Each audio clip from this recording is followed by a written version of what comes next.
Hi everyone, Huang Laoshi here again with another video to talk about the uses of le. And the next one we're going to take a look at is one use of completed action le. And before we even do that, I want you to think back, and we've already learned a couple other uses of le. And do you remember what they are? I'll let you think for a second. And if you thought that one of them is called intensifier le, you'd be correct. And think of an example of what intensifier le would be. And that would be something where you say tai something something le, like tai hao le or tai gao le, etc. What's the other le? And that would be new situation le. Now think of an example of a new situation le. And you'd be correct if you thought of something like I'm hungry now. That's our new situation le. Okay, now we're going to take a look at completed action le. And this can be tricky because completed action le usually translates into past tense into English. And this can be a little bit of a problem for us. So I am issuing you a warning. And this is something that is very, very deadly to the study of your Chinese if you don't take this seriously. Okay, so consider this.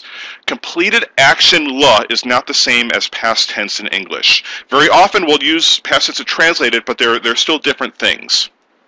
And in fact, there are no tenses in Chinese even. And so this is something that you have a little benefit over your friends who are taking French or Spanish or Latin, where you have to learn all these very difficult tenses. There are none in Chinese.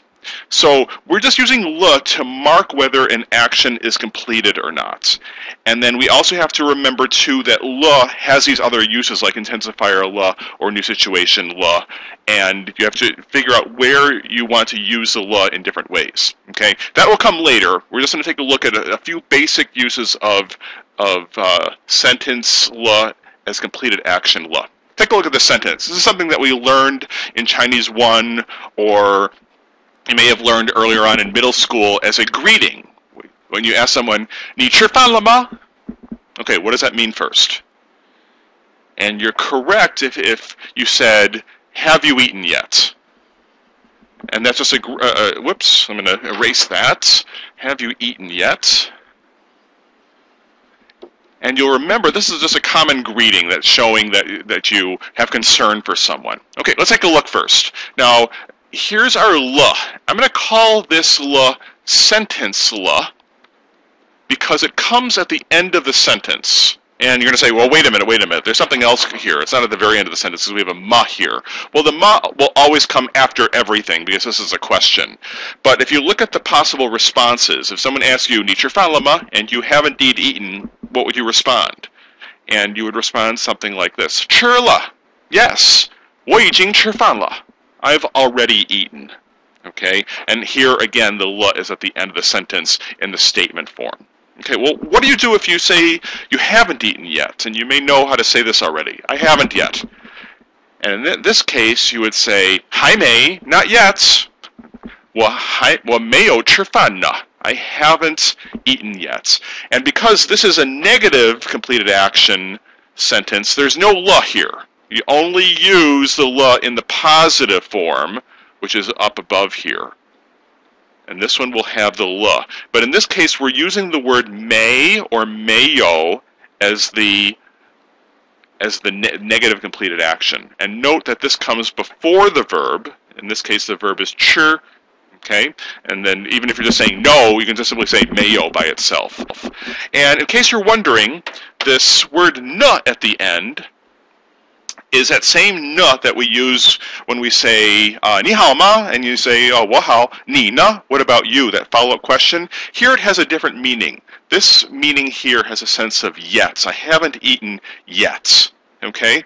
And you could potentially not say this. If we just said 我没有吃饭, that means I haven't eaten or I didn't eat. But if you say 我没有吃饭呢, then that would be I haven't eaten yet, implication that you will later on. Okay, let's take a look at another example. See if you can read this first before I read it for you. And if you don't know this character, this is the character ban, and this is the verb 上班, to go to work. Okay, so this is 小李去上班了.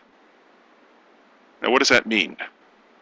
Okay, the Xiao Li has gone to work, and we have our completed action le at the end. 她不在家. She's not at home. Now I'm going to give you a little bit more information here.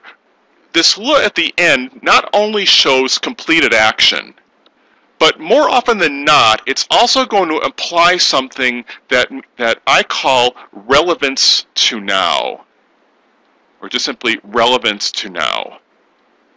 The action is completed, she's gone to work, and it's relevant to our conversation right now, and I've shown the relevance right here. 她不在家, she's not at home. So imagine you went and knocked on Sally's door, and her roommate came, or a friend of hers came to the door and said, "Oh, 她去上班了. She's gone to work. She's not here." And that's going to be relevant to the situation right there because you're looking for her. Okay, let's look at this one here. What if you went on and said, 小李的哥哥呢? What about Xiao Li's elder brother? And just as a reminder, here's our ne for that follow-up question here. The original use that we've seen. So here's our follow-up question. And then you'd ask the question, 他也去上班了吗? Think, what does that mean? Has he also gone to work? If you've thought that, then you're correct. And then here's a potential answer. 没有, 他没上班, 他病了. Okay, so 没有 is here, that negative complete action. Just simply no. No, he hasn't. 他没上班, he didn't go to work. 他病了. Okay, stop. Think. Is this a completed action le here? If you said no, it's not, you'd be correct, because here the word bing, to be sick, is an adjective. So this isn't completed action le. What kind of le is this going to be? And you'd be correct if you said this is a new situation le. He's gotten sick. New situation le. Okay, so this is why I gave you that little skull and crossbones, because this le here is not going to be completed action. It has, we know it's not going to be because you can't complete being sick. It's not an action that you can complete. You can only use completed action le with actions like to go to work or to finish eating or things like that. Okay, let's take a look at one more screen here, and this will be kind of to sum up some things. So this is, again, what I call completed action relevant to now, and it's always in the form sentence le. So I have this handy-dandy little acronym here saying that it's sentence le, completed action relevant to now. We're going to call this SCAR. Okay, it's sentence le, it always goes at the end of the sentence, and it's completed action with some relevance.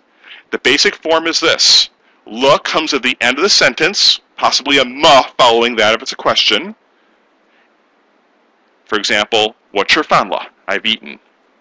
Okay? Now in the negative form, remember what we use here again? You'd be correct. If you said may or mayo, and you place these before the verb to note that something has happened.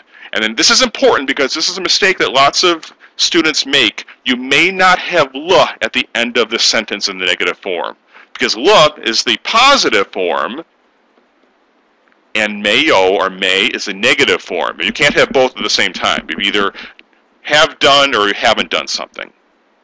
Okay, and then here's our examples. 他没上班 or 他没有上班. You can say this either way. The yo is optional. Or 我还没吃饭呢.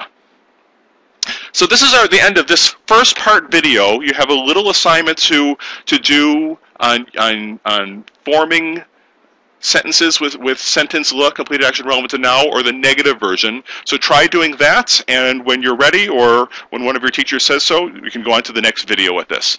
Thanks so much for listening.